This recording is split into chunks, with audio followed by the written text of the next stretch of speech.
ஒரு ராஜாவின் கதை இப்போ பாட்டி சொல்லுவாங்க. சொல்லு. ஒரு ராசாவுக்கு ஒரு வீட்டில் ஒரு ராசாவா, அந்த ராசாவுக்கு ஒரு பொண்டாட்டி கட்டுறானா, அவளுக்கு பிள்ளை இல்லையா. அதுக்கு பிறகு ரெண்டாவது பொண்டாட்டி கட்டானா.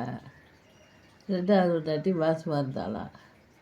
மாசமாக இருக்கவும் சரி பால் ஒரு தட்டில் பழம் ஒரு தட்டில் கொடுத்து பொண்டாட்டியை செல்லமாக வச்சுருந்தாடா. வச்சுருந்துட்டு நிற வாஸ்தமாகவும் இவன் நான் ஆலயம் வெடிய உனக்கு இடுப்பு ஒழிச்சுட்டா ஆலயம் வெடி அடி எங்கே இருந்தாலும் வந்துடுவேன் அப்படின்னு சொல்லிட்டு வேட்டைக்கு போயிட்டாள. வேட்டைக்கு போகவும் அப்போ என்னாச்சா இடுப்பு ஒழிச்சிச்சான். ஆலயம் வெடி அடித்து பார்த்தாளாம், வரவே இல்லையா. திருப்பி என்னாச்சா இடுப்பு ஒழிச்சு அங்கே இருந்த ஆளுகள்லாம் வந்து பேறுகாலம் பார்த்து அழகான ஆம்பளை பிள்ளை வந்துச்சான். பிறக்கவும் அப்படியே ஊற்ற முடியாத காலத்தையும் வந்துட்டாளாம்.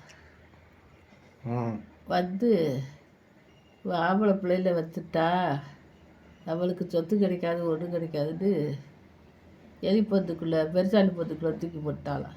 அந்த பிள்ளைய தூக்கி போட்டுட்டு இவன் என்ன இருந்தாலும் அபிக்குழவையை தூக்கி அவன் பக்கத்தில் படுக்க போட்டாளாம். அவன் மயக்கமாக இருக்கவும் பிள்ளை பற்றம்னு தெரியலையா. அப்போ அபிக்குழவியை தண்ணி நீ பெத்த அப்படின்ட்டாளுகளாம். அவளுக்கு எல்லாத்தையும் சொல்லிட்டாளுகளாம். அப்புறம் பிள்ளைவே வந்தாடா இந்த ராசு வேட்டைக்கு போயிட்டு. அப்போ சொன்னாலா, எப்பா பொண்டாட்டி மாசமாக இருக்கான்னு சொன்ன, இந்த அபிக்குழவித்தப்பா பெத்தா அப்படின்ட்டாள். அடி சண்டாளி உடைய பிள்ளை வருவேன் நினச்சா நீ அபிக்குழவியை பெற்றிருக்கிய அப்படின்னு. அப்படா நீ வேணாம் அப்படின்னு சொல்லி கருணாய்க்கு சென்னகாய்க்கு கஞ்சியாச்சு ஊற்றுடின்னு விட்டுட்டாள.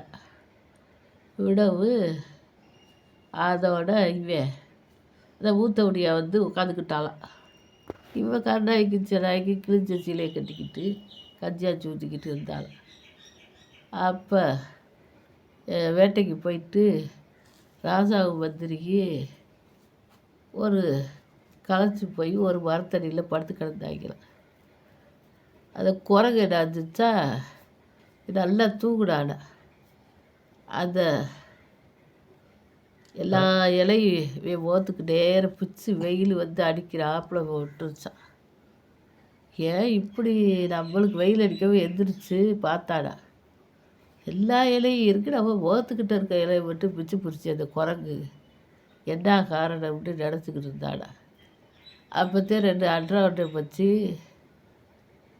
மரத்தில் இருந்து சொல்லிச்சா, மதிக்கட்ட ராசை பொண்டாட்டி அபிக்குழவியை பெற்றான்னு சொன்னா, இவனுக்கு எங்கே மதி போச்சு, அபிக்குழவியை போய் பிள்ளை பெறுவாளா அப்படின்னு இல்லாமல் அவன் ஊத்தவடியா வந்து அபிக்குழவியை தூக்கி போட்டு பிள்ளைய தூக்கி பெருச்சாலி பந்துக்குள்ளே ஓட்டுட்டான். அதை பெருச்சாலி தூக்கிட்டு கொண்டு போய் பிள்ளையார் கோயிலில் ஓட்டுருச்சு. அந்த பிள்ளையார் கோயிலில் 2 செட்டியாரோட அன்றைக்கி பிள்ளையே இல்லையா. அவங்க வந்து பிள்ளையாரை சுற்றுனாங்களாம். சுத்தவும் இந்த புள்ள காக்கான்னு கத்திக்கிட்டு கிடந்திருக்கு. இந்த கிடைக்குது நீ நம்மளுக்கு புள்ள அழகான உள்ளேன்னு தூக்கிட்டு போயிட்டாங்களாம். தூக்கிட்டு போகவும் அவங்க போய் வளர்த்தெடுத்து இந்த ஊரில் வச்சுருக்காங்க. இவன் புள்ள உசுரோடு இருக்குது.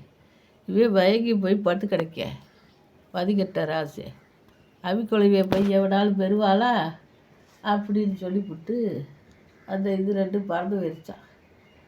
பறந்து போகவும் இவன் அவனுக்கு மூத்தோடியாளுக்கு தெரியாமல் வந்து அபிக்குழவியா எவனாட்டி பெத்தாண்டு தெரியாமல் நான் செஞ்சு விட்டு வாடின்னு சொல்லி அப்புறம் கொண்டு போய் அவளை வச்சு நல்லா சீலையை கட்டி துணியை கட்டுன்னு வச்சுட்டு திருப்பி தேடி போனாடா. தேடி போய் அந்த ஊரில் கடை வச்சுருக்கவனை பார்த்தா இவனை மாதிரி இருக்காடா. கடை வச்சு கொடுத்துட்டாளா செட்டியார் வீடு. பெரிய ஆள் ஆகிட்டாடா. அதோட எப்படி ஆரியவர்னு விசாரித்தா அது செட்டியார் பையன்ட்டாடா. அப்போ இந்த செட்டியார் வீட்டில் போய் கேட்டால் ஏன் பிள்ளை பண்ணிட்டாடா. திருப்பி என்னாச்சாலா அக்கம் பக்கம் விசாரிக்க, செட்டியார் பொண்டாட்டிக்கு பிள்ளையும் இல்லை கொல்லியும் இல்லை. இவங்க எந்த ஊருக்கோ போனாங்க, அந்த ஊர்லதே இந்த புள்ள கிடச்சி தூக்கிட்டு வந்தாங்க அப்படின்னு சொல்லிட்டாங்க. அப்போனா ஏன் புள்ள அப்படின்னு சொல்லி கூட்டிகிட்டு வந்து, பாப்பா நீ என்னை ராசை மைய இன்னைக்கு அப்படின்னு சொல்லி கூட்டிகிட்டு வந்து பொண்டாட்டி பிள்ளையோட சந்தோஷமாக வாழ்ந்தாங்க. அவ்வளோதான் அந்த கதை.